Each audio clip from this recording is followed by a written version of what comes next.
USAA knows dynamic duos can save the day, like superheroes and sidekicks or auto and home insurance. With USAA, you can bundle your auto and home and save up to 10%. Tap the banner to learn more and get a quote at usaa.com/bundle. Restrictions apply. LifeLock, how can I help? The IRS said I filed my return, but I haven't. 1 in 4 tax-paying Americans has paid the price of identity fraud. What do I do? My refund, though. I'm freaking out. Don't worry, I can fix this. LifeLock fixes identity theft guaranteed and gets your money back with up to $3 million in coverage. I'm so relieved. No problem. I'll be with you every step of the way. 1 in 4 was a fraud-paying American. Not anymore. Save up to 40% your first year. Visit LifeLock.com/podcast. Terms apply. Hey, it's Sterling K. Brown from the Hulu original series Paradise. The next chapter begins as Xavier's search for his wife takes him above ground, and what he finds will change everything.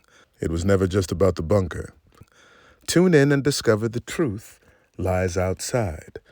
Paradise, the official podcast, premieres February 16th, and stream Paradise on February 23rd on Hulu and Hulu on Disney+.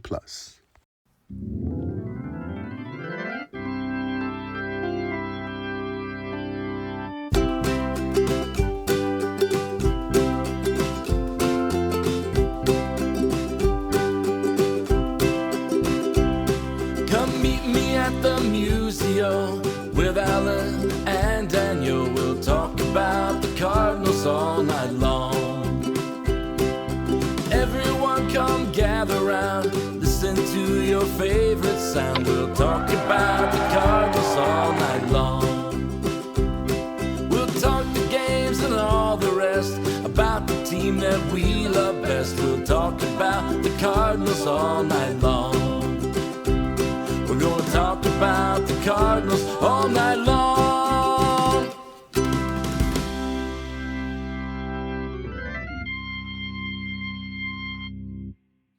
Good evening. Welcome into another edition of Meet Musial. I'm your host, Daniel Shoptaw at C70.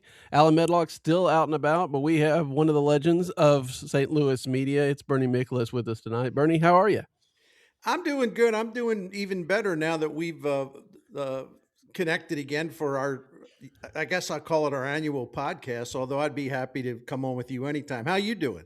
I'm doing well. I continue to be amazed at how much you're producing. I know that I had gotten a little bit of a heads up that there was some sort of big name being involved with the Cardinals TV, and I half expected it to be you to adding just another thing to your resume. I don't think I can handle any more. As we record this, I'm 2 days away from turning 67 years old, and most of the time it feels more like 87. But I keep plugging away. I love the work. It really does keep me young. I'm convinced of that in terms of keeping my brain sharp and just keeping my curiosity and interest up. So, but no, I don't think I could take anything on other than what I'm doing. And I actually have something less now because I'm not doing Cardinal territory with anymore. Once Katie Wu left, and they switched, and it's a great show with Jim Hayes and Lance Lynn and Matt Holliday and Gibson. It's really great. So they made the right decision, but I kind of didn't want to do it anyway. I had to kind of lighten the load a little bit. And I'll be honest with you, I'm doing more than I anticipated for KMOX, and I love it. I absolutely love it. I cannot tell you how happy that makes me, because I started out there when I moved to St. Louis 40 some years ago, and KMOX is very near and dear to me, and it's still I had worked at KMOX off and on, but I feel like I'm coming home, and it's just a warm feeling. So I love doing KMOX. I'm fired up about STL Sports Central, and and that's enough, because both places keep me pretty busy, and I'm really enjoying it. Yeah, we had Matt Pauley on about a month ago, and he was saying how much he enjoys having you right there on staff and being able to exchange messages and just kind of pick your brain about things. And I'm sure, once they got their hooks into you, they seem to have put you on just about everything, because you can talk about everything. Yeah, and I know people say this, and I really mean it. I love everybody I work with. I have such a great time with every single one of them, and I'm working with friends, and we all know how to laugh. We all know how to tease each other. We all, there's a time to get serious and maybe a little edgy. There's also time just to have fun, make fun of each other, talk about a lot of stuff, and plus just being on KMOX. There's no better place to talk Cardinals baseball. You know, Hmm. it's the spiritual home of Yeah. Cardinals baseball, or whatever you want to call it. When I think about starting off in St. Louis, just doing sitting in shows in the old Camo studio with Jack Buck and Dan Kelly and Dan Deerdorf and Bob Costas and on and on and on and on. I mean, that was how I kind of broke into the St. Louis market, where people had a chance to get to know me. At the Post Dispatch, with just print journalism, I was just a Hmm. name in a newspaper. No one really had a sense of who I was or whatever. So KMOX, not only is it just a legendary, iconic station, and certainly strong connection throughout history with the Cardinals, but it did so much for me to uh, give me a chance to where St. Louisans could hear me talk, get a sense of my personality, get a sense of who I am. So I don't know if this is the last radio job I'll ever have, but it seems to me it's full circle, because it's when I came to St. Louis. I mean, that's the first radio I ever did in town. I worked like part time for KMOX. So if this is going to be the Hmm. last radio job, I think it's wonderful that would be how I kind of wind down my career back at KMOX. Well, it very well may be your last one, but it also may be one that you're at for 20 more years before you call it quits. So that is, and it's awesome. I mean, I know I mentioned before we got started that my father-in-law, when he was alive, was a huge baseball fan, and he was in Southern Ohio, of course, listened to WLW regularly, religiously. But when there wasn't a Reds game on, he was often listening to KMOX, and following the Cardinals as well. And so a number of years ago, with some of this blogger stuff, I actually had a chance to be interviewed on there and played that for him. And I think that may have been the most proud he ever was of me, is to have been, on KMOX. So it has that pull for so many people that grew up listening to Cardinal baseball for miles away from St. Louis. Derek Gould, my friend and longtime colleague, he tells a really great story about. I do believe it was City Field. Yeah, I'm like 99% sure it's a City Field. And he was covering the Cardinals Met series, and it's a weeknight, and he's going through his notes or whatever, and someone taps him on the shoulder, and he says, I'm sorry to interrupt you, and can I talk to you for a minute, and blah blah blah, because Derek was wearing I'm not sure what the occasion was, but he had a Camo X cap on or something like that. Hmm. I don't know what it was, but it was former President Bill Clinton, and Oh, wow. Yeah. he just said, I love the Cardinals. I grew up listening to Cardinals on KMOX, and they were a big part of my life. And I just want to come over and say hello to a St. Louis sports writer, and they chatted for a few minutes. But that's that just kind of sums it up, the reach of KMOX, but also the roots of KMOX and how many people were touched. I mean, uh, I used to, every now and then, when I was visiting my parents in the Baltimore D.C. area, Mm. they had a thing called the Stan Musial Society, and it Yeah. was a group of people that worked on Capitol Hill, who just love Cardinals baseball. They'd get together and listen to games on KMOX. There was an area near Capitol Hill that was elevated, and they would meet at night and have some beer, sitting in a parking lot somewhere, listening to Cardinals games on KMOX. So I love talking to those guys. I became friends. And as a kid, I was a weird kid because I loved politics, and not politics Mm. as they are today, with everybody hating on Right. everything. I grew up in a house where my mother was a liberal, my father was a conservative, so I used to hear it from both sides. But it actually it actually educated me. So I'm not here to talk Yeah. politics. So I'm sorry, but the point I was going to make, I met the gentleman who invited me to speak there, and they were just such great Cardinals fans, was Frank Mankiewicz, who was Robert F. Kennedy Jr.'s press secretary. Like, in fact, Mm. he's the one that announced his passing. And Frank, just a wonderful man, a remarkable guy, and we would just talk at night, just as friends. About He'd call me to ask me about what's going on with this with the Cardinals, what's going on with that with the Cardinals. The Cardinals' reach, and I think KMOX has played a major role in it. Really, just grew that fan base in just about every region of the country. I mean, it's just a remarkably powerful thing back in the day, and it still is, but it's just a different time. Yeah, it is different, but it still has. I mean, I know of the people until the last couple of years, especially like in Iowa, that couldn't really watch Cardinal baseball or well, half of baseball it seems Right. like. But they would be listening to KMOX maybe through internet connection or whatever the case may be. But they're still getting that pull, and I know even here watch the games often, but getting a chance if I'm driving around, doing errands while the game's on, you throw it on the radio and it's nice to have that option. I really have come to, man, I can't put a year on it. I'm thinking maybe 7 or 8 years ago.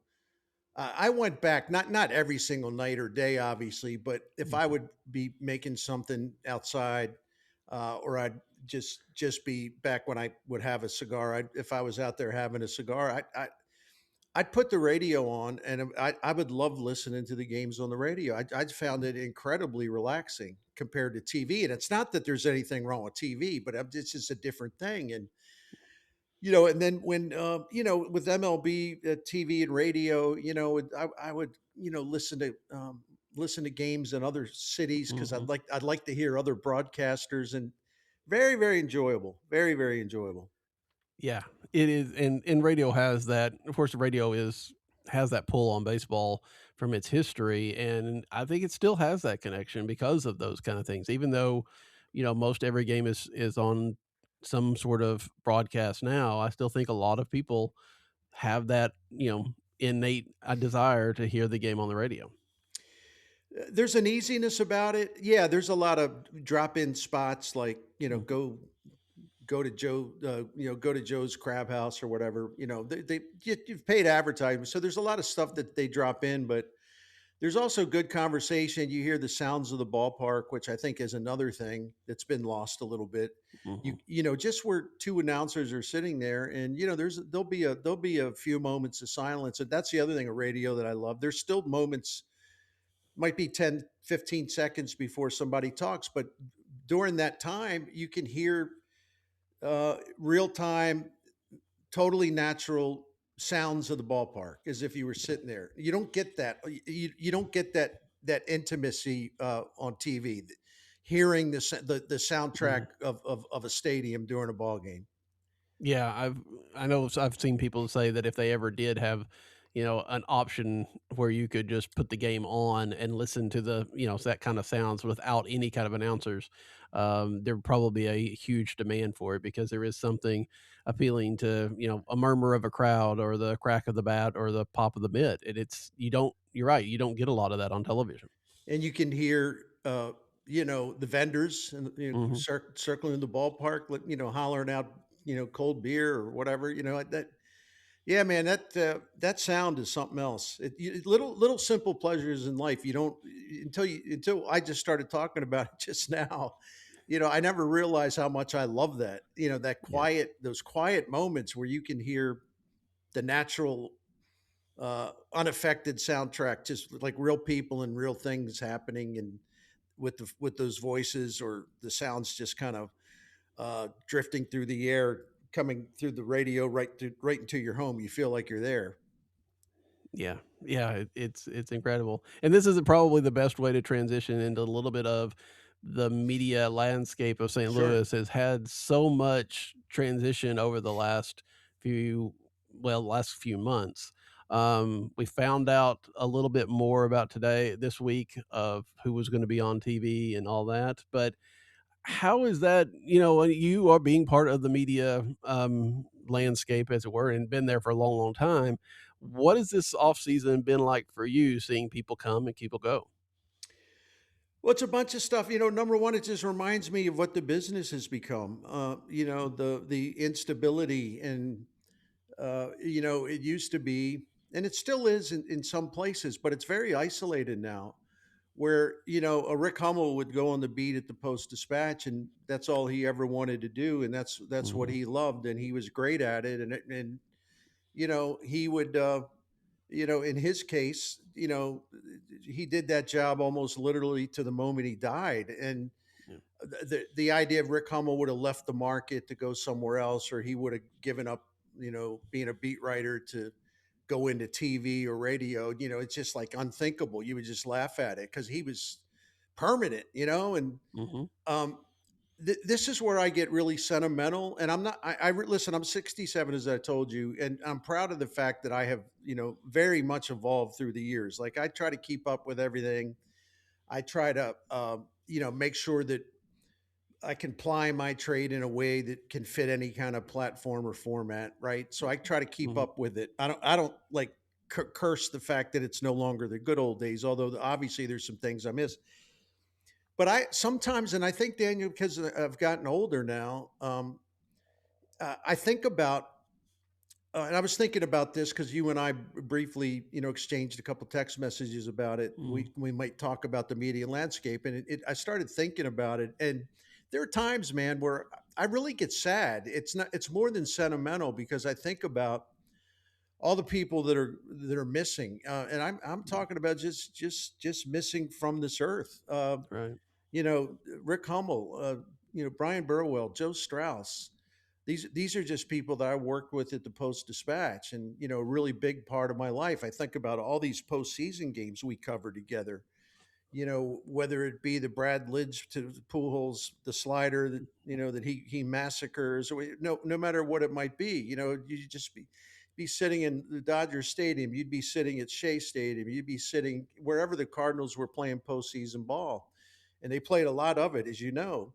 And it would just we'd be sitting there like four across, and we would working as a team. It was very unique because you'd have a situation where you're helping each other out and you're on deadline, and it's very kind of tense, and it's a lot of pressure, but yet you're helping each other out. And a guy's giving you a quote that he got and he thought would fit your column, and vice versa. That's totally gone now. I mean, it sounds dramatic, but that's totally gone now. But also just spending all those days and nights in press boxes with those guys, sharing this incredible experience, because we all this is all that all of us, this is the only thing we wanted to do. I mean, we had rather simple ambitions, but it meant the world to us. If somebody, my first newspaper job at a major city was Baltimore, and they gave me $200 a week to start. I was 19 years old. If they would have said, "Listen, you can have this job for life, but you'll never get more than $200." I would have said, "Well, okay, where do I sign?" That's all I ever wanted to do.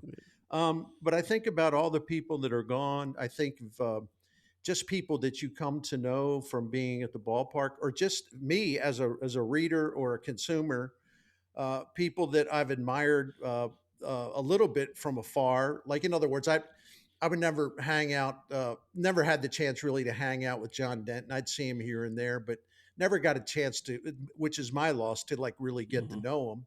I got to know Katie Wu through her work, and she invited me to help her with Cardinal territory. But so I'm thinking, boy, Cardinals fans are lucky because they have Derek Gould, and they have the gang at the Post Dispatch, and they have John Denton, who does such a terrific job. Katie Wu she is and was wonderful. She just brought something different to the beat, and it's not because she's a woman. It's just it's hard to explain. I wish I could define it. She just had a different approach to reporting and a different type of personality, and she was younger and she was funny, and everybody wanted to be around her because she was just such a cool person. She still is. And so, now Denton and Katie Wu are gone, and it's like, who's left? I'm thinking, I mean, next time I see Rob Raines, who is had a remarkable career and an underrated career, because whenever I send him an email, I said, "Hey, Dean of the St. Louis baseball writers, I got a question for you." And he's really touched that I call him that. But Rob's been going on forever. But man, where'd everybody go? You know what I mean? Like, where's Yeah, everybody? Hello, where are yeah, you all now? It's sad in a way. It really is. it is, and it's so unlike. I mean, especially for it just to all happen at one time. It's so unlike St. Louis because like you said, you've been here for, decades. Derek Gould's been on the beat forever. Even, Benjamin Hockman's running it 10, Yeah, 12, 13 years now. right. So we expect longevity in St. Louis. Like you said, with Hummel and Strauss and all those that were there forever. And the only reason they're not there now is because they're not with us. So to have this kind of turnover, all at one time is so strange for St. Louis. That feels like, because we are used to the people coming from wherever they may come from and putting down their roots in St. Louis and never leaving. And there was something generational about baseball writing more than any other sport, because I was fortunate because I was a young pup who got started unusually early, because I had my first full time major market newspaper job at age 19. If I think about that now, it's like crazy, but it's Right. true. And but the thing, baseball more than football, hockey, basketball, you name it, college sports, the baseball writers uh, in virtually every market. It's not like this now, but virtually every market, St. Louis especially. St. Louis is one of the bedrocks of this. Uh, like, you would have way back when, you would have Bob Brigg Mhm. and Roy Stockton writing about the Cardinals, and you would have beat writers, but they were the main voices. They were like columnist beat writers. Um, and like when I had a chance to visit with Chaim Bloom when he took over, he just said like, well, he said, uh, have you ever been a beat writer? I said, well, I've been a beat writer my whole life, but I'm like a columnist beat writer, And he said, oh, I get it, I know what you mean. But anyway, but the actual daily beat writer would be in that job like Racama was for decades, right? And then if Right. he wanted to come off the beat or whatever the reason may be, the next person in would be on that beat for a very, very long time. I mean, 20, 25 years. So there was always this certainty. Like if you this was the guy in Pittsburgh, that was the person in Cincinnati, that was the person in Chicago, that you just, when you went to a place, or if you were just a reader, it sounds corny, but it's like baseball beat writers were part of your family. I mean, it's like Mhm. you go visit a town and like, well, I'm going to go see Uncle Jim, that kind of thing. And it's just not like that anymore. And that's okay, man. The world's changed, but some things I do wish we could go back in time, just the way it was. I do get caught up in the sentimentality of that. Yeah, I mean, mm, because because baseball is so tied to its history, having somebody that's been through a lot of that history. And again, Derek's been here a long time. He's got probably, I mean, he's my age, so, he 10, 15, 20 years, however long he wants. But, coming up after him, who knows what that looks like. It's But scary. knowing, yeah, but having somebody that's been here, who knows when the Cardinals were not good, and or when how the Cardinals got good and how the Cardinals stayed good, and those kind of things inform the coverage so much and help educate the fan base that comes along that doesn't remember those things. Well, you're so right, and I have to admit to a flaw with myself on some things. I find myself, and let me ask you this, because I have so much Mhm. respect for you, and but I told you before we went on the air, I said also you're such a gentleman, and unlike me, you're not hot headed, or you don't lose your temper, and you get off like kind of nasty with people. I don't want to, but or being a smart aleck more than anything. It's hard But not to, yes. I know. But so what drives me nuts, and this is not an old man thing. It isn't. Not at all. What drives me a little bit on is that just sort of the gradual erosion of all that has happened with the Cardinals. I'm just going to Mhm. stick with from when Bill DeWitt and his associates bought the team. As the years go by, there seems to be less and less knowledge of the entire era, Mhm. less and less knowledge of the history, and more than anything, the perspective.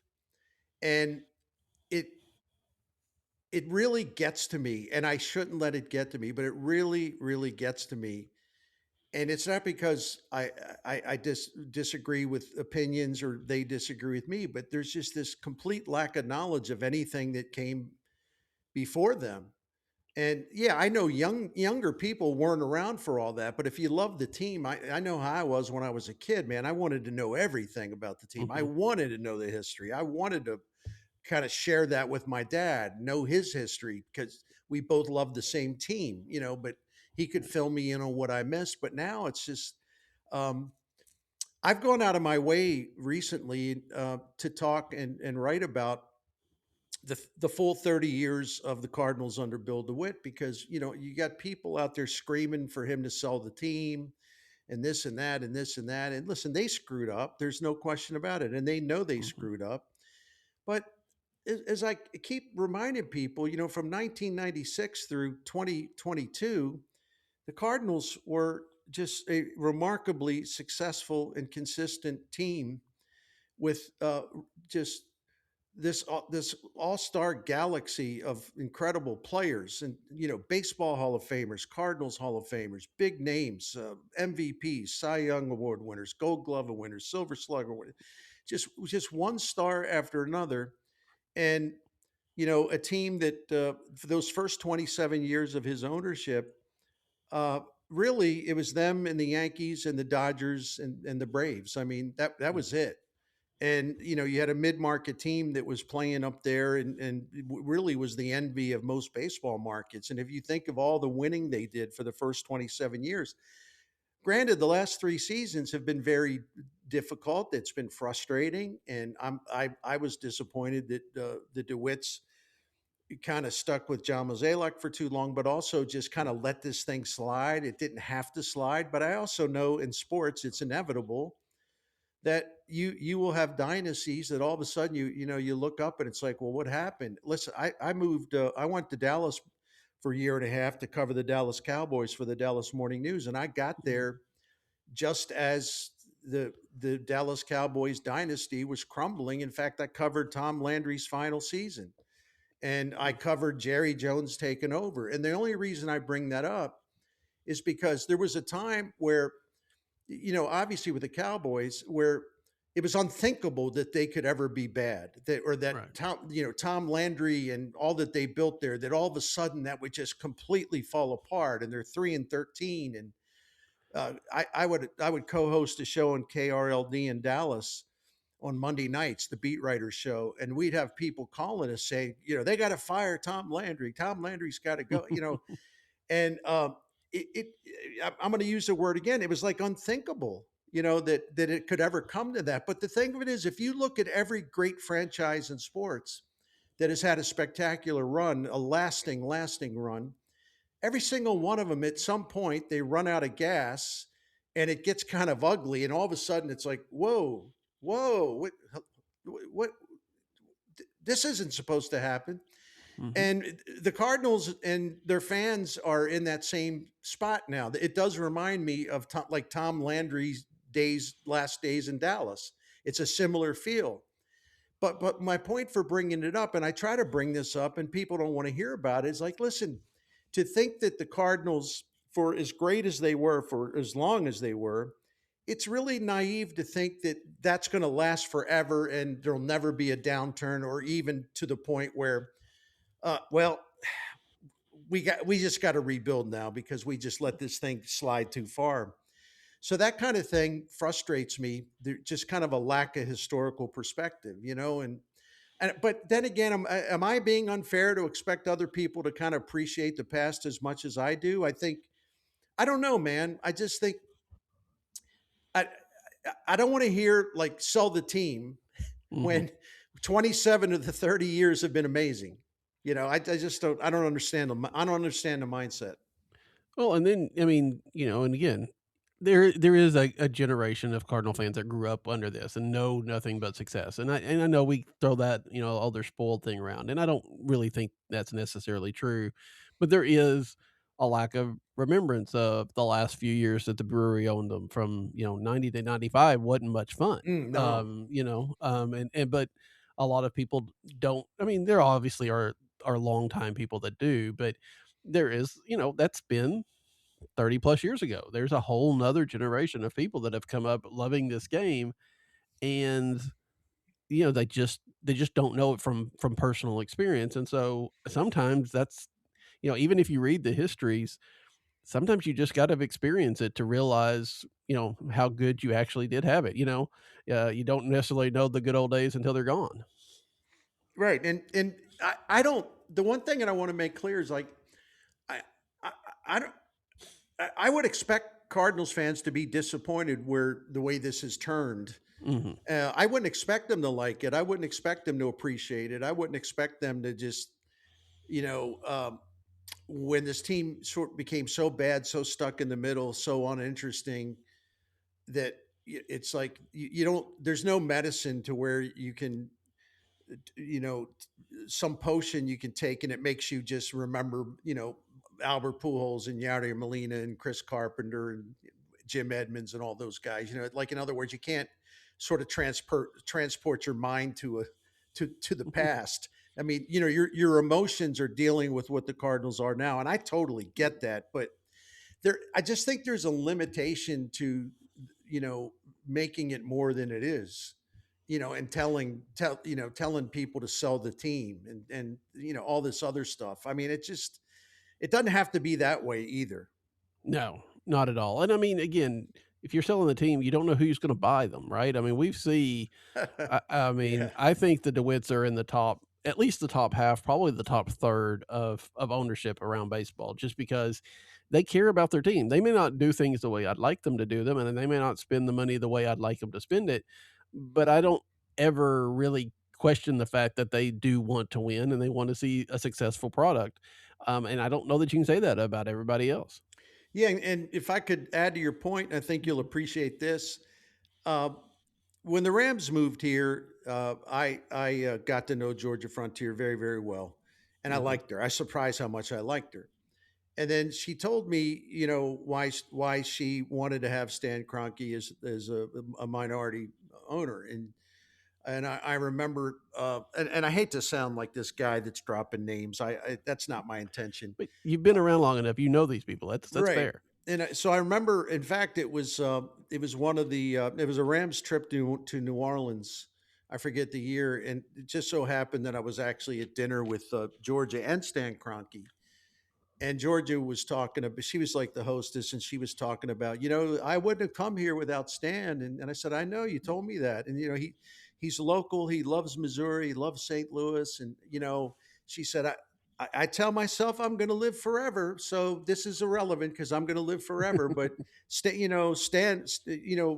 if my kids don't want to run the team, or Stan will move in as the owner and everything will be great. He'll be a better owner than me. And Stan's smiling. Yeah, this is I'm so happy that I'm part of this. And so if you would, for the people screaming and hollering, maybe not literally about, for Mhm. Bill DeWitt to sell the Cardinals, be careful. Be careful about what you might want, because Stan Kroenke, for all intents and purposes, looked like the ideal successor to Georgia Frontier, and I think we know how that all turned out. Yeah, not well, not Right, well. right. So let's talk about this team then. And you and I, we were talking about this a little bit before we got on the show about, Cardinal fans, again, haven't really gone through this rebuild.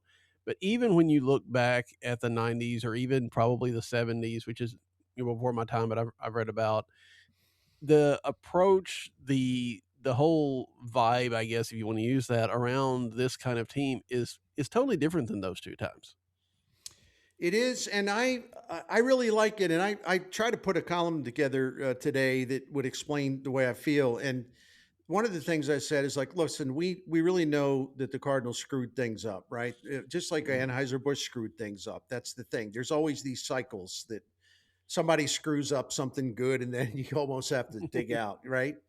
Right. And I remember one of the first interviews I did with Whitey Herzog when I became the columnist in the summer of '89. We were in Montreal, and he just said, "You need to write something." He didn't want to be quoted.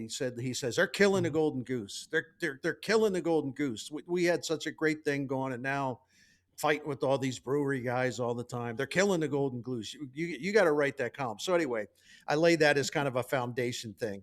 Mhm. Um, so the thing of it is, we've all identified where DeWitt and Mo, Bill DeWitt the third, where they went wrong. We understand what the failings were in like letting the thing unravel. Bill DeWitt's a huge player, has always been someone who loves player development. It comes from him literally taking car trips with his father on scouting trips when his father was running the Reds. I mean, he's got that stuff in his heart. He does know baseball. He does care about baseball, and player development was always his thing. I spent 3 hours with him after he hired Jeff Luhnow because he wanted to explain why, and I came out of there really impressed, blown away actually, because the plan made such perfect sense and everything he said was true and everything he said played out just as he said it would. So he is not an aloof, hands-off owner who doesn't care about anything except how much money we making. Um, but we can play the blame game. We can sit here and just keep rehashing why it went wrong, where they screwed up, what he did wrong, why didn't he intervene? I'm at the point, and I think it hit me maybe a couple months ago, but I'm really at the point now, and I'm publicly going to just keep saying this. It's like we can't change the past; it's over. They're here for a reason. It's not part of some nefarious plot. They let their product slip. They didn't have any. They tried to do patchwork, short term answers. It didn't work. They got away from player development, which was always such a foundational aspect of the Cardinals, going back to Branch Rickey. And so I just find it's now a waste of time and energy to keep rehashing how they screwed up. Mhm. And the more that I realize how young this team is, and how, gosh, they don't have an all-star, which literally has never happened before. They go into a season without an all-star since the all-star game began in 1933. And you look at they're the youngest team in the majors, and they don't have anybody older than, talking about position players, 28 years old. All these guys have position players, none of them have played even five full seasons. And there's just so many changes, but yet Chaim Bloom in his time here has gotten an extraordinary amount of things done. Mhm. And I am exhilarated by what he's been able to do with the player development system in the minor leagues and all the great hirings he's made and getting Bill DeWitt to fund everything. And he goes back to Bill DeWitt, and Bill DeWitt puts more money into it. So I'm trying to think of a metaphor, but I'm just seeing this thing, just everything kind of cleared out, and they're replanning and they're regrowing it, and all of a sudden, you're going to look up and there's going to be just a kind of a beautiful picture because they had to start from the roots again. And I kind of like this because it's something totally different. But the other thing is, it's not like we have a choice. I mean, this is the reality. But I find something really, really appealing about it because I like you, Daniel, and I think most people. The last 3 years were really kind of depressing. I mean, they didn't really have big stars. They weren't a playoff team. They weren't going to do anything in the playoffs. They kept trying to patch it up. It wasn't working, and it's just like, gosh, pick a plan. Just need a Mhm. plan here. Well, Bill DeWitt hired the right guy. I mean, Chaim Bloom is off to an incredible start, and not only just with the baseball stuff, but with just the way he treats fans, his transparency, the way he really wants to talk about what he's doing. And he doesn't look down on anyone. Like, he truly appreciates the passion that Cardinals fans have. I mean, he respects them. I think Mo got to a place where he was just kind of burned out on everything. So my point is, and I know I'm long winded, and I apologize, but the uh, the point is, um, that I'm just not going to put my energy in continuing to point fingers about where this went wrong. There's a lot of things I'm looking forward to, and I don't know how it's going to turn out, but I'm really looking forward to see whether they can grow something and maybe grow something special again. It's something that actually I have a lot of enthusiasm for because, again, it's not like they're going to be able to fix this thing, overnight. I mean, so let's just Mhm. settle in and see what grows. That's kind of my attitude. Sorry for the long answer, man. Not at all, not at all. Like told you, anytime you're talking, I'm not, and that's what people like. So, but I agree. I think that it takes a paradigm shift of how you watch the Cardinals because we have so often come into a season with this idea of looking at wins and losses, looking at how they're going to, make a run at the playoffs. How can they, if this goes right or that goes right, here we go. And now it really is putting all that aside, not even, giving any concern really about who gets the win or who gets the loss that day, and watching the development of these players and seeing if Matthew Liberatore can take another step, or if Jordan Walker or Nolan Gorman can kind of finally figure things out. Just seeing how this team kind of comes together between opening day and the last game at the, end of September. I think that's what we have to be watching for, not the way that we have been watching for the last 25 years. Right. And they're at a place now, where I think they desperately needed fresh vision, fresh leadership. And I don't have the numbers in front of me, and I go too crazy about numbers anyway. But when you look at, since July, the number of pitching prospects that Chaim Bloom, because he had a lot of sway in the draft and a lot of sway at the trade deadline. No one was going to say it because they were big believers in protocol. But John Mozeliak, to his credit, absolutely in effect told Chaim Bloom, look, if you have a strong feeling about who we should draft, please, we in effect are saying we want you to make the pick. Same with the trades.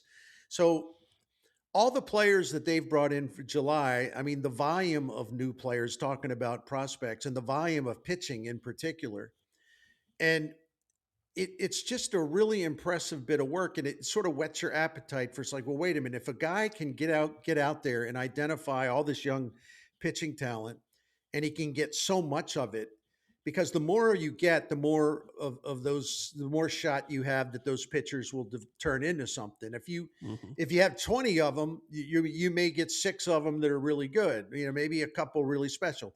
If you only have like 10 of them, well, you'll be lucky if you get 1 or 2. So he sort of understands that. So he's like kind of flooding the zone. So, I'm learning about all of these young arms. I'm just talking to people, doing research, and I'm seeing some stuff, and I'm asking Cardinals people off the record what they saw in, like, this Nate Dome, who they got from the Mets for Helsley, who all these different prospects they picked up. And it's because they're so smart now with judging pitching and knowing how to fix pitching, and Rob Cerfolio and Matt Pierpont. I mean, this is their specialty. So when I look at this, I don't think it's just like, okay, they made a trade. There is a depth to what went into the trade, and there is a depth to the players that they got and the trades, the prospects. There's a depth in terms of how they will be helped, how they will be brought along, how they will grow. All the stuff that wasn't happening here, giving prospects everything they needed with all of the technology and the instruction that all the really good teams had, those teams that kind of left the Cardinals behind, like Milwaukee. So it isn't just a matter of like collecting bodies, collecting arms. There is a very specific purpose behind every decision they make. And they also know that they've got their whole network set up. If they draft a guy, it's because they think they can really do something with them. And they have the stuff in place where they can. See, I find that very exciting. I really do.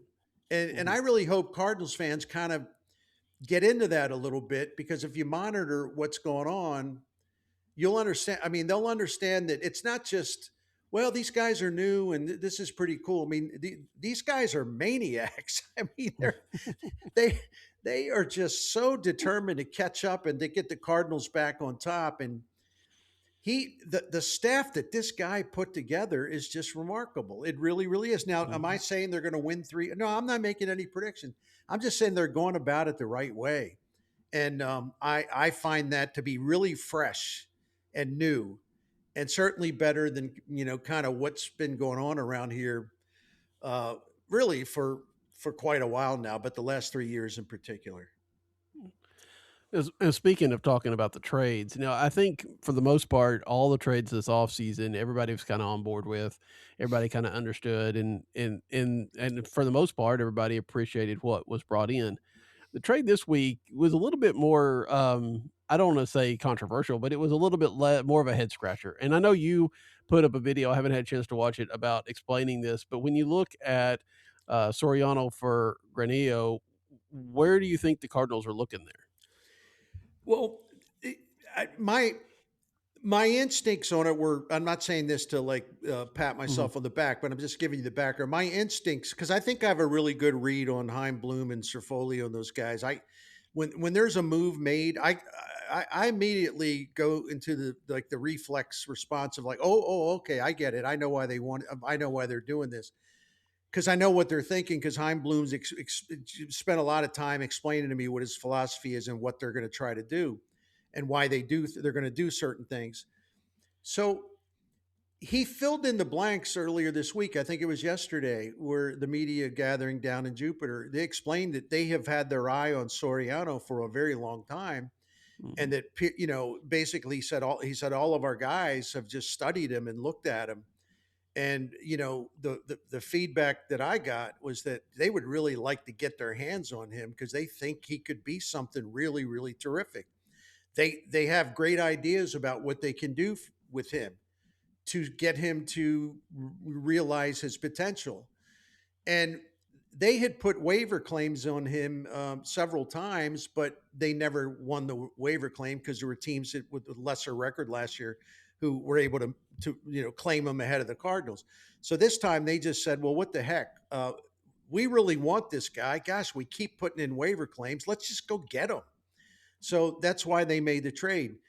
And the point I was trying to make is like there was a reason why they wanted this guy and they were willing to structure it this way because they think that Heim Bloom is operating with a pretty on a pretty consistent basis, which is upside, upside, upside, upside. So if he's got a chance that someone, it's not just him, but his entire team of front office people, they all agree that pitcher A has got much more upside than pitcher B, they're going to go with pitcher A, even though it on the surface in the immediate reaction, it's a little confusing and it might not make a lot of sense because Granillo's got options and Soriano doesn't. Mhm. But they feel strongly about Soriano's upside, and like they've had him in their sight lines for a long time. And I find that really fascinating. But that kind of gives you a whole new way of looking at how Cardinals are going to be making decisions from now on. And the point that I try to make, they have drafted so much young pitching, and the relievers will get here before the starters, and they're going to have a lot of relievers Mhm. coming, landing on the beach before you know it. So I don't mean this to be respectful of Andre Granillo because I'm not, but they're going to have a parade of guys on the way here soon, and no Mhm. matter how Soriano turns out, whether he's good or he's a bust, the trade that they made the other day, they made it for the right reason. It's not going to have any bearing on 2026 or 2027 or 2028 or 2029 because we're talking relief pitchers, and Mhm. they have got an army of relief pitchers on the way, guys that they have picked up since July that are going to I think do some impressive things in the majors, and I think with a lot of them they're going to be kind of quick trip guys through the majors too. Does that make any sense? Yeah, I understand that, and listening to you talk about that, it also makes me realize that we have to again, it's talking about that paradigm shift, right? We're used to wanting the pitchers that have that kind of controllable options because you're gonna have that churn and you're gonna want to bring up new arms and all that kind of thing. But this isn't that kind of year. This is the kind of year that if you can get a talent like Soriano that you feel like you can work on, even if he comes in and has a 5 ERA for the month of April, you stick with him because the results don't really matter. And it doesn't matter as much if you've got the fresh arms as it would when you're trying to be in a pennant race. And Ali Marmol's excellent at running a bullpen. He really is. And so I think if I did a very quick study on this, and I looked at the Cardinals and how many relievers they've used the last couple of years compared to most teams in baseballs, they haven't used as many. Part of that is luck, yeah. Part of it is the Mhm, way Ali has set up his bullpen, and especially with going with that two guys in the bullpen throwing 2 innings.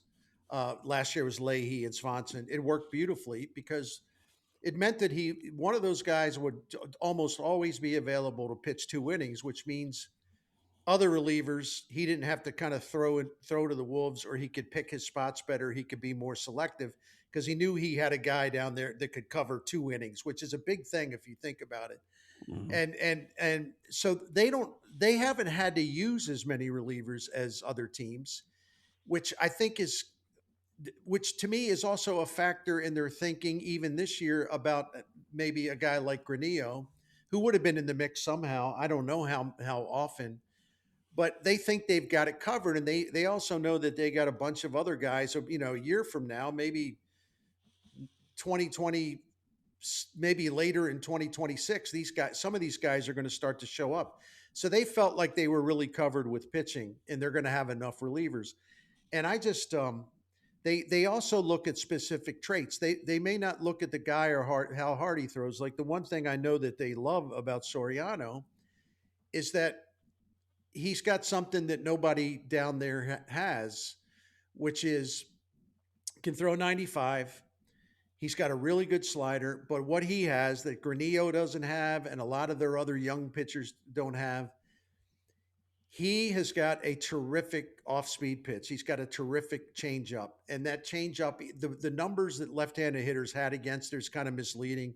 If you look at the batting average on balls in play, I think there was a lot of bad luck baked in there. So they also got him because they say, well, Granillo, we like the kid, we like him, but where's the off-speed pitch?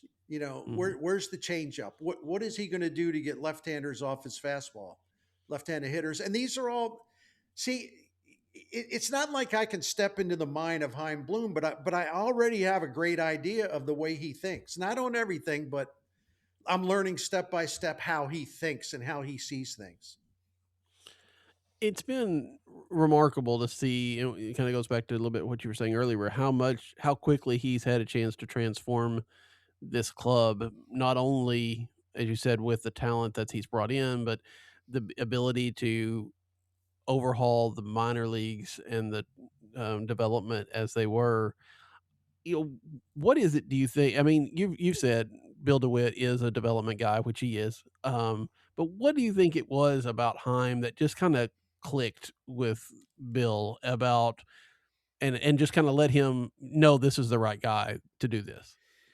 Bill was very impressed that when they reached out to Heim, Heim was the one who said, if the Cardinals, I think they wanted to maybe move a little faster. I think Chaim Bloom, who is the ultimate gentleman, with totally polite, respectful of everybody.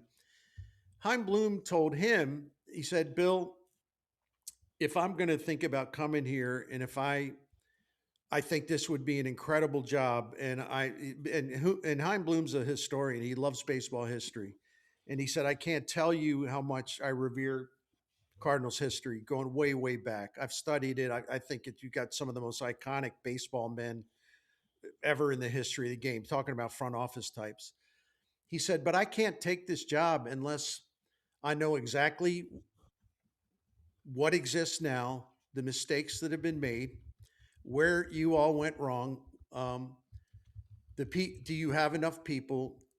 Are the people you have in the front office, are some of them people that should stay, or some of them going to be people that I think probably will have to move on? I want to go to the minor leagues. I want to look at everything that's done down there. I want to talk to everyone that's been involved, every coach, every instructor, every manager, everything to do with the stadium. He said, I want to study everything about the baseball operation from top all the way down to bottom. I want to take trips to see what they're doing down in the Dominican Republic, some of the international scouting. He wanted to turn this, instead of just coming in, talking for a couple days and like, yeah, well, you want the job? Sure. He made it clear to the Cardinals that was not going to take the job unless he felt he could do a great job from day one. And to do that, he had to completely immerse himself in the Cardinals baseball and do the forensics, do the autopsy on basically how this thing crashed and what he has to do to change it. So they were blown away by that. I mean, they're just like, wow, wow. this is exactly what we need. Someone from the outside to basically not tell us what we want to hear. He's going to tell us where we screwed up and how he thinks what it'll take to have to fix it. They were very impressed by that. And Bill DeWitt told me a story that makes me laugh. And if any of your listeners have heard me tell the story before, but I apologize for being repetitive, but it's a great story. So Bill DeWitt and I were talking right after they announced that Chaim Bloom, in a year would take over as the president of baseball operations. So this would have been right after the 2024 season. Mhm. And I got a call from Bill out of the blue, which was a surprise. And he says, well, "What do you think of Bloom?" I said, "Well, I think he's really impressive. And I've done a lot of research on him and talked to a lot of people." And I said, "Well, what do you think? I mean, you must like him. You hired him." And he said, "My gosh." He said, "Let me tell you about this guy." He said, he wanted to give us a presentation. We were going to give him the job anyway, but he wanted to give us a presentation of his plan to restore the Cardinals, to get the Cardinals up to speed, to get the Cardinals where they should be in terms of all of the tactical advantages, everything you need to do to be successful in the modern game. So Bill said he thought, time probably would talk for about an hour, something like that, maybe a little over an hour. He said, he gave the greatest presentation I've ever heard, and it lasted 3.5 hours. He everything was covered. Every single little thing was covered. And DeWitt said the only problem I had with it is I had to stop him, and I had to say, "Chaim, I really need to go to the bathroom." so I mean, and see, this really matters because DeWitt trusts him 100%. And you know how the Cardinals benefit from that? Because I'm told every time Chaim Bloom is going to Bill and Bill the third, because Bill the third thinks the same way about him. Chaim says, "Look, I know we agreed that it would cost this much to do that, but Mr. DeWitt, I really think we need this. I really think this technology, I think it would really help. We need it." So every time he's made an additional request above and beyond what they agreed to, Bill has taken like 30 seconds to say, "Well, of course, go do it," because he trusts him and likes him so much. And he sees the passion and the energy and the determination. So again, long answer, but I I think I think that's the kind of stuff people should know. Mhm. This process was unlike any process that Bill DeWitt's ever gone through, and that even includes Jeff Luno. This thing was Yeah. really, really in depth. And Chaim Bloom like moved in for a year and a half just to study everything. Which is remarkable. I mean, given how baseball works, to Right. to have somebody waiting in their wings like that, ready to go full bore when they took over, as we've seen this winter. You mentioned Bill DeWitt the third there, and I think he's a guy that's starting to get a little bit of attention and a little bit of, I don't want to say question marks around him, but he is getting a little bit more prominence. His dad is getting older, obviously. Um, I know I heard you saying on Seeing Red recently that you feel like it's going to be not necessarily a seamless transition, because there will be changes when Bill DeWitt the third takes over, whenever that may be. But it's also something that he does tend to plan to keep this in the family. There's no doubt in my mind. I mean, I know there was that little earthquake about the Hoffman guy saying he wants to buy the team, Hmm. and people jumping to conclusions. That's the world we live in, so no big deal. But I mean, I'd like to buy the team too, but right. I don't have the money, and I don't think they're going to sell it. No, they definitely want to keep it and plan to keep it. That's in the family. I mean, I can't speak to how Bill DeWitt the third will feel like 15 years from now or something. But no, Hmm. the Cardinals are in their blood. It's in their family DNA, and it's very dear to them. And I also think Bill DeWitt the third is really, really smart. And the problem he has, and I've told him this, so it's not like I'm nice to him and then just not tell him what I think. As I just told in my opinion, because I've had a lot of conversations with Bill DeWitt the third, I find him actually really, really smart, and I find him to be very aggressive minded in terms of baseball. I think he was one who pushed for the Arenado trade. I think he pushed for the Goldie trade. I think he's been kind of an underrated factor in terms of maybe, dare I say, trying to push his father a little bit. But he's not the guy. He wasn't the guy running things. The problem Bill DeWitt Mhm. the third has, and I've told Will Leach this so many times, I don't think he believes me. The problem that Bill DeWitt the third has is his communication, his public speaking, putting his foot in his mouth.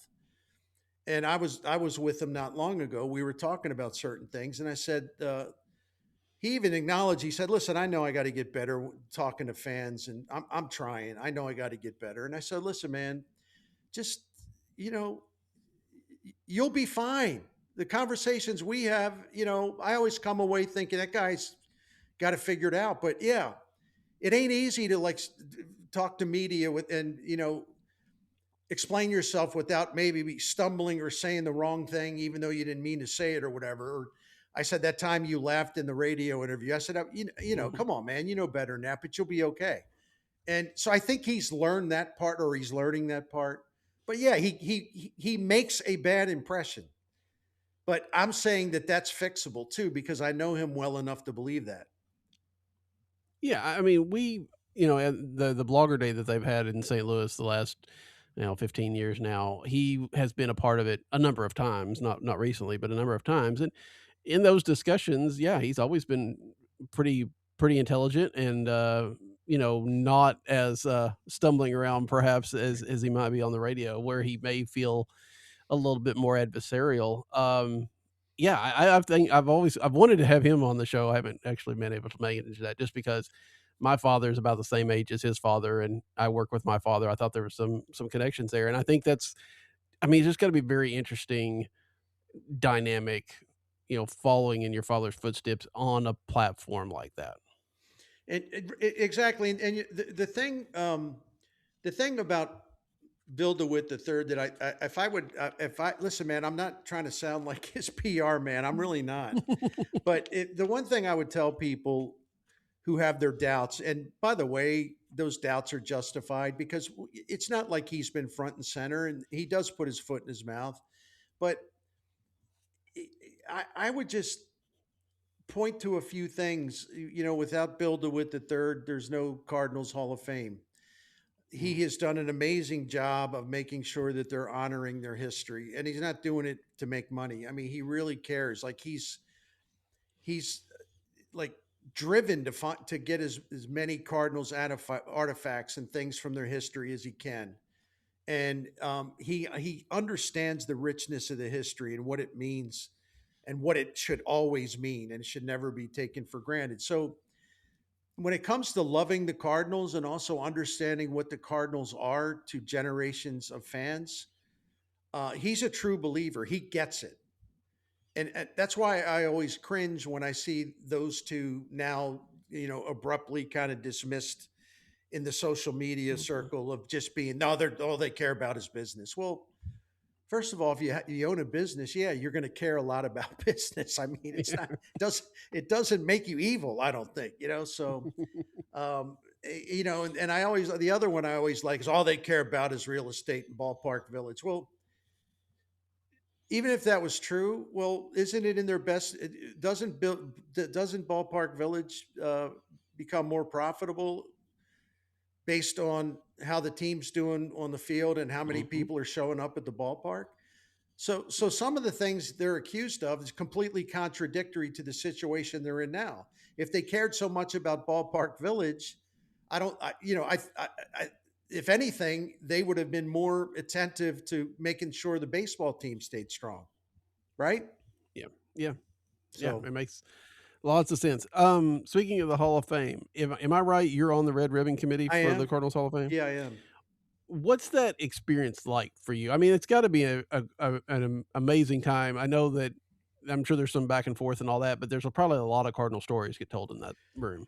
When Whitey was still there, Red was still there. Yeah, there would be more. And TLR shows up every year, or just about. There used to be more from him. It's the passage of time. We all get older, and it just people leave us and things like that. but there's a lot of great people in the room, and there's a lot of good discussions, and I think people put their heart into it and try to do the right thing. I appreciate that Bill DeWitt Jr. is in there and he offers his opinions, but he also wants to hear opinions, and maybe he doesn't agree with it, but he's not trying to throw his weight around as the owner. He's a gentleman, and so he treats the whole process with respect. Bill DeWitt III is the same way. Bill DeWitt III, getting back to a point that I made, Bill DeWitt III also has really good knowledge of all of especially the old timer candidates, the senior, you know, he will share things that he's discovered about them because he's had conversations with people. So he puts things into the conversation that are helpful. And there's never been any kind of contentious debate or anything like that. I just think people will advocate for a certain candidate. Maybe Brian Walton advocates for someone else. Maybe Ben Hockman advocates for someone else. I throw my part in, but it's actually like really healthy discussion. That's the way I would put it. But yeah, Whitey would take it over and start telling stories. So of course, like what should have been a 90-minute meeting would turn into like a 2.5-hour meeting. But like who wants to tell Whitey Herzog to stop telling stories? That ain't gonna happen, right? That ain't gonna happen. No. So no, it's really interesting. And and I never know like who, like I find out when the fans find out, like in terms of like who the modern era guys are on in the finalists, or who the senior committee pick is, and who the owners committee pick is. And there's been some interesting conversations. We're not, it's technically not allowed to talk about much, but Right. I 2 or 3 years back, I told Bill, I said, Bill, with all due respect, I mean, I think the owner's choice is the owner's choice. We have no role in this, but I really wish you would give strong consideration to putting Walton Jocketty in there. And I thought, did I do something out of line? But Bill and I have a good relationship, and he I think he knew that I was sincere and passionate about it. And it was really interesting because I said, because listen, I don't know whether your guys' relationship, and he cut me off, not in a rude way. He said, listen, he said, Walt and I have talked, and whatever bad blood was there has been gone for a long time. We're on really good terms. That made me happy to know that. And Tony La Russa backed that up, by the way. So I just wish they would have gotten Walt in there while he was still alive. But that just turned out to be horrible timing, because Walt took a really bad turn, like pretty suddenly. It was not, the DeWitts could not have anticipated that. But no. So my point to tell you that story, there's a lot of open dialogue, and I think everybody, they want everyone to speak out, even if they express disagreement of sorts with the owner of the team. I mean, how many places would that happen? Not many, Right? Not many at all. Well, I always tell Brian Walton, if they ever get an opening for a blogger podcaster spot, I'm available. So, and you also know your Cardinals history. You'd get my vote to be on the committee, no doubt about it. that's an important thing. As we wrap up, I've been asking this question of all my guests, and I want to ask it of you, Sure. even though we have not spent a whole lot of time on the current team. If there's one player you're looking at this year, whether it's just from a performance standpoint or from a story standpoint or whatever the case may be, if there's one player on this roster you're going to focus on for 2026, who is that? Such a predictable, boring answer. It's JJ Wetherholt, because you and I were talking, and I was running my mouth about how excited I am that they're actually rebuilding, because they needed to decide to rebuild. Well, he's the face of the rebuild. He's the first star coming through. A star is born. He's the first one on stage, and I think all eyes are on him. And he has got if you're starting a rebuild, he's got everything you want to be the leading man. Other than, okay, he's not going to hit 35 home runs, but this is a guy who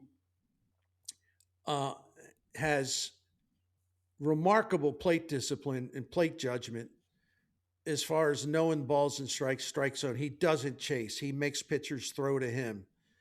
He's got supreme confidence, not in a cocky way, but he's the kind of guy that, unlike Gorman and Walker, and I'm not trying to malign them. I'm just presenting a contrast. They've had fragile confidence.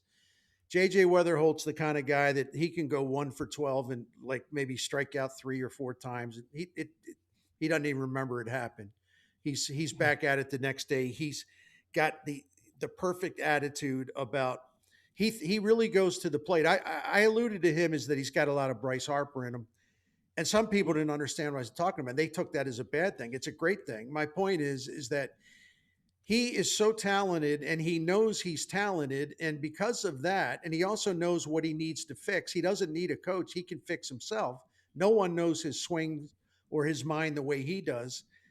He's got this aura about him where he goes to the plate like Bryce Harper, young Bryce Harper. He goes to the plate convinced this pitcher can't get me out. No, they're just not going to get me out. And it's not an act. I mean, he's just very, very confident. He's very assured of his own brain, his own hands, his swing, everything. And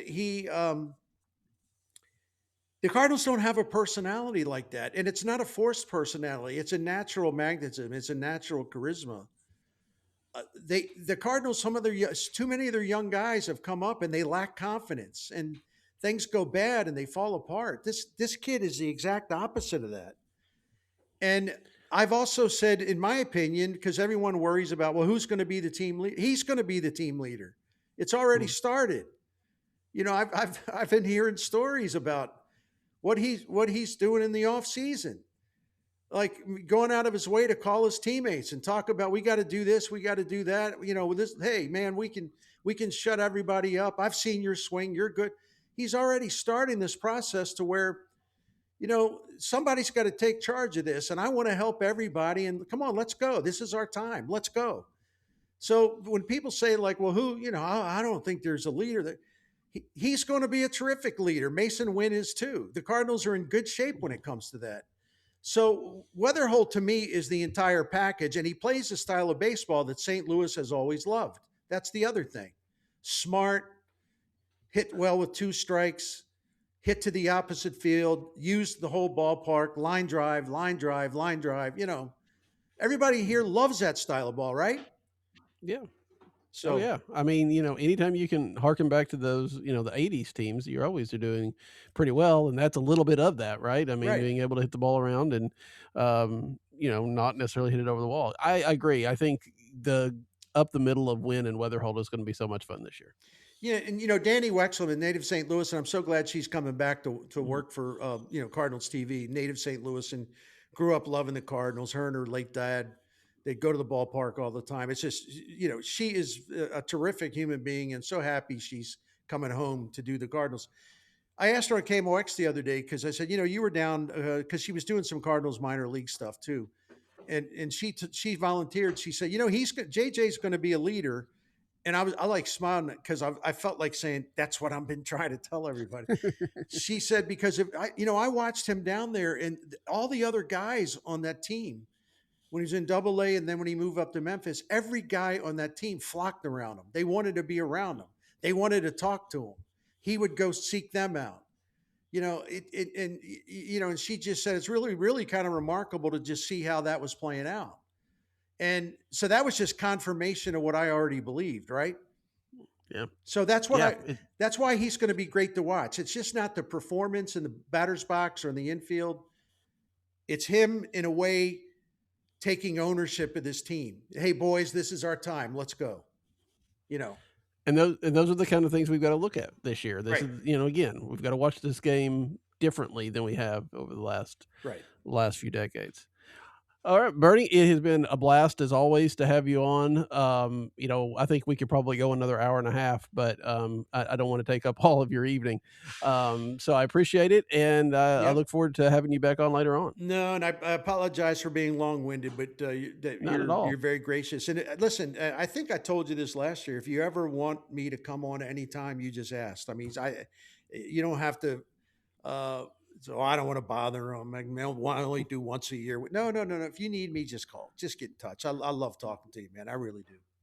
Well, and I'm sure Alan would love to be a part of one of these conversations. Sure. So maybe we can do that later in August or September when he's back in it. We'll get you back on here. So look forward to that.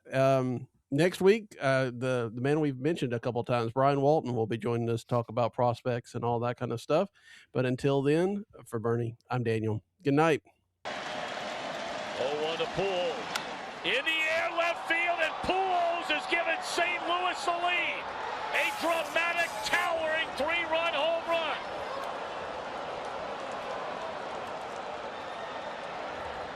Stunned in disbelief here in Houston.